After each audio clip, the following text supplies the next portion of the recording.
Sad history made as 2022 already a record year for state bills to reverse LGBTQ plus rights. A recent CNN analysis of data compiled by the American Civil Liberties Union, the ACLU, showed that more than 162 bills targeting LGBTQ plus Americans' rights have been introduced through July 1st. Goodness. This is a massive increase over the 151 bills considered in the entirety of 2021, or the 76 bills considered in 2020. These bills were spread across 35 different states, 27 of which have Republican-controlled legislatures. Most of these bills target transgender and non-binary people, especially young people. This has also been a record-breaking year for the passing of these bills, with 21 already being signed into law in 2022. Goodness. I've said goodness like 4 times. I just want you to know that I've read this before and I'm reading it again with awe. These laws address youth sports participation, that is participation in youth sports, education, healthcare, ID laws, and much more. As gender and sexuality become the key platform of the Republican Party's evangelical identity politics, experts warn that even more laws will likely pass leading up to the midterm elections and the 2024 presidential election. True. And it's only July. That's right. It's only July. So we know that all of these bills are centrally written in one place. There's a template for them. Yeah. They are distributed across the states and they come out. And so we have only seen the tip of the iceberg because the other ones that we have seen, and we're just sort of going like, how far will they go? But I will remind you, they are transphobic. They are Christian nationalistic in their center. This is where they're coming from, and I think that we need to be prepared, really prepared for what more is to come, and that's why the elections matter, and that's why they're so important. I think that it's been sort of like the theme inadvertently interwoven, but with what's happening at a global level, what's happening at the federal level, and what's happening at the state level, these are all reflections of the same thing, right? It's all themed in the same way. And so I think that we really need to start to be prepared for what's to come. And the best way to be prepared is to make sure that we're voting and that we are doing everything that we can to get out the vote. The best way to get out the vote is to knock on doors and to talk to people one-on-one. Yeah, so true. You know, we have a slide here that we want to show you in terms of how this transition is working. President Trump, if you remember, 2018, arguably his anti-LGBTQ was on trans, in the military, being able to serve, healthcare, etc. But at the same time, he claimed to be the greatest LGBTQ president in history. He was not anti-LGBT. Then you look at this slide in terms of what is happening. 76, which is a lot, but 76 anti-LGBTQ state laws are introduced in the exiting of Donald Trump. And what happens? It actually increases. In 2021, there's 154, as we reported. We're in the first 6 months of 2022, and it's already an all-time record. So it's actually worsened. Doubled in 2 years, in less than 2 years. It worsened exiting Donald Trump. But I want to make sure that the people are clear that this is not a positive reflection on Donald Trump.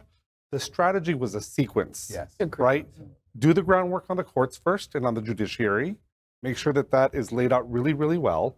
Make sure that the base is riled up, and then start to introduce the bills, right? And so as these bills go into court, right, where people who were appointed by Donald Trump are going to be there almost ready, which is to catch exactly the ball. what happened this week. That's right. The federal judge suspending President Biden's EO. Orlando, it gives me the absolute opportunity. Please help us understand. I read and hear about this all the time, that the Republicans kick the Democrats' ass because they just plan so much better. They seated in the courts, they seated in Supreme Court justices, they seated in terms of the state houses, and now school boards, et cetera. Do you agree with that they're just so much more organized? It's not that they're better organized. It's not that they're better at planning. It's that they're a homogeneous, monolithic body of people, right? We progressives are much more diverse. We have to deal with the cross-section of all of our identities. We think about fairness. The complexity is just deeper, right?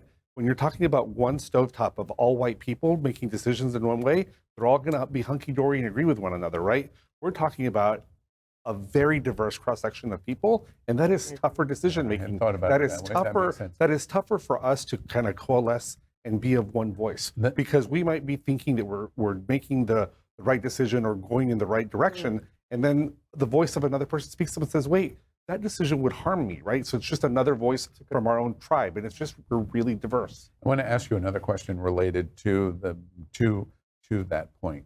Over the weekend, we watched President Biden in Saudi Arabia and the issue of the Crown Prince and the fist bump. And my goodness, it was played 10,000 times.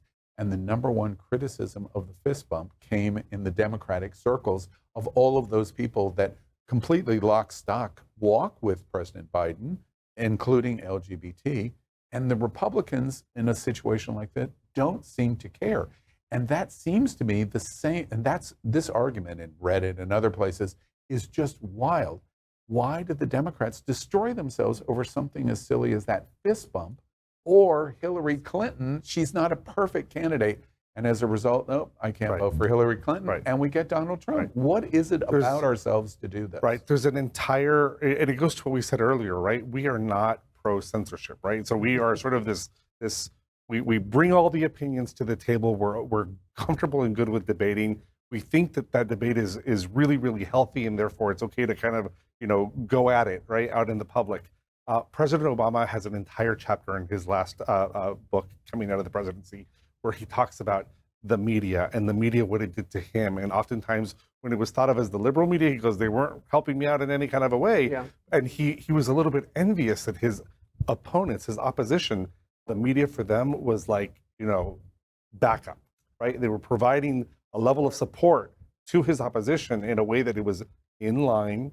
It was very supportive. And meanwhile, our own people were sort of like, criticizing him, shredding him down, tearing him apart. And it's just sort of the nature of what we propose. No censorship. Yeah. Have at it, right? Go debate. And so it's a really complicated way to be able to look at it in a way that says, how is it that we're going to get a fair Could shake? We be better if we followed broadly the Republican model where everyone falls in line with Donald Trump, and even if he's a criminal, which he's a criminal, but everyone fell in line with him? Would we be better off if we did? I don't know. It sounds dreamy. I want to push back slightly because I think it's a little dangerous, and I respectfully disagree with one of your points, Al. That last slide where we showed the numbers got better after Trump are really misleading. In my view, I think one of the reasons conservatives have been so successful is because they reframe a lot of these issues. That is, just because something is not titled anti-LGBTQ. When Trump attacked poor people, when he attacked black people, when he attacked immigrants, when he attacked the poor, he was attacking LGBTQ people, right? When he attacked reproductive rights, the laws that went under, that were anti-LGBTQ are actually much higher than that number suggests. It just wasn't specifically tailored to anti-LGBTQ. So I things did not necessarily get, there's not a clear. Clearly, I don't misunderstand. I don't want to be super clear. Donald Trump. I'm well on the record. Right. Tucker Carlson's rubbing off on you, Al. Let me give you a couple of other statistics that we think are interesting in terms of what's going on here. Orlando talks about trans specifically. Let us show you a slide about the Williams Institute. Williams Institute is doing among the best research in America 100%. At UCLA Law School. Look what they're reporting in terms of the indication of what Orlando said is going on. In 2017, the UCLA Williams Institute indicates that 150,000, 150, between age 13 and 17 identified as trans in 2017. They're reporting in just 5 years that number doubled. Wow. 300,000 age 13 to 17 are identifying as trans. It seems, if that is accurate, and the Williams Institute gives us every reason to believe it's accurate, that completely answers the question of what you're saying. There's the reason for the attack. Yep, and I think that there's something really important to say here, right? Because the conservative narrative is that we're grooming people. Right, that's why it's doubling, because they're grooming, they're raising them to be this way. No, safer protections have made people more courageous to come out, right? Like, that's plain and simple. A greater, more just society has allowed people to be able to come out at younger ages and to be proud, right? People in the past have died never coming out of the closet being their true selves, right? So we have to make sure that when we present that number is to always know the perversiveness that the opposition is going to paint on that kind of a number, right? Because they're going to tell a story that says, you see what's happening, they're being groomed, that's why it's doubling, and so that's not right, and so you have to call it out for what it is right away. I'm curious, are you challenged as the executive director at SAVE and other seats that are similar, do the same kind of thing that you do for our community, and we're very grateful for it? Are you challenged by many in the LGBTQ community simply, and I'll just put it right on the table, abandon the T and we'll be better off? Are you challenged in that way at all? People raise their opinion and say that to us frequently. People say it very often. And I can say it out loud, very often they are very privileged white men who say this. Do you get that from our community as well? That's what we're saying. And the HRC historically has done this for a long time, to say nothing about people of color. That is that they were ready to abandon T when things came to, and I would never support any organization that right? I mean, that's I think, and we all should take that stand, right? Yeah. Right. And I say this all because, when I hear these opinions, right, the bubble over my head and the calculator that's all going on, like I'm looking at this and I'm listening to a group of people state an opinion, and what I'm doing is I'm pulling a thread through all of it, saying, who are these voices? What do they have in common? What is the pattern? And that is the pattern, right? Now, and I say that lamenting having to say that, lamenting and feeling hurt having to say that, right? Because, I know that gay white men have also been great for the movement, right? And so again, it goes back to the point that I said earlier, and that is that we are incredibly diverse. There's a lot of people in our community at the table, and we all look really, really different, and we're not a monolith. And so it's very different, I think, when you compare us to the opposition. Yeah, that's an interesting point, because if we don't discuss our diversity and how that makes us strong, and just allow the diversity to sit on the table without fighting for the diversity of everyone involved, it becomes an Achilles heel for us, because we see what is happening. We want to show you an example of that. Of course, one other consequence of the history of these laws, we know in terms of bullying in schools, it is going to increase. We want to show you what's happening to some even Republican governors. These kind of laws are being passed, and even Republican governors are vetoing them. And they're so fanatical in their point of view, this relatively small minority of people are overriding the governor's vetoes. And the Utah Republican governor, Spencer Cox, said something really interesting, which we want to show you his quote. The Republican governor from Utah, Mormons, trans rights, he said, rarely has so much fear and anger been directed at so few, meaning so few people, trans. I don't understand what they are going through or why they feel the way they do. And then he's going on talking about, why would you override a veto, or why do we need to do this in terms of basically banning your existence? And why did he say that? Let us show you another quote that the Republican governor of Utah said. Studies have shown that high rates of suicide among trans students can be reduced when they're shown even a little acceptance and connection. I want them to live. My goodness. It was breathtaking to us, because that the he's being culture human. war That he's being that human. we're in, he recognizes, wait, why are we being so fanatical on this subject? The Republican governor of Utah. Right. I often think of government as the sort of the institution that is helping save lives, that is helping preserve lives, that is helping to be part of the safety net.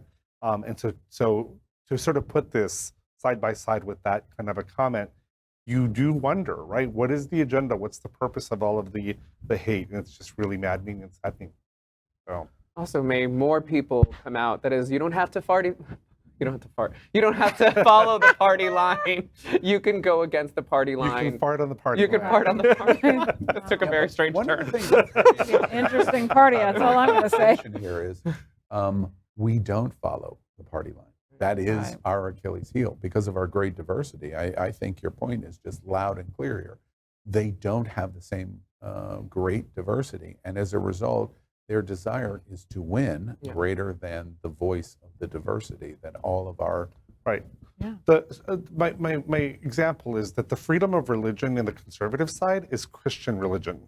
For us, the freedom of religion is the ability for pluralistic, many religions to be able to thrive, and even those who don't want to practice any religion to thrive as well, right?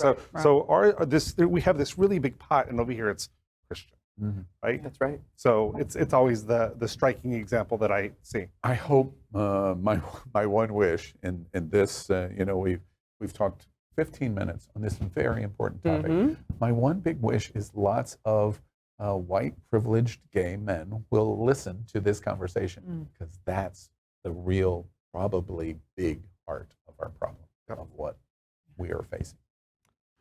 LGBTQ plus news is vital for our community and for the broader world as a whole. We have enough enemies at Fox News. Tucker, Sean, and Laura are loud. We need passionate allies. Happening Out Television Network, Queer News Tonight, and It's Happening Out are literally out of the closet and into the headlines. Our community needs your support. Like this broadcast and subscribe now to ensure the growth of the entire LGBTQ plus community.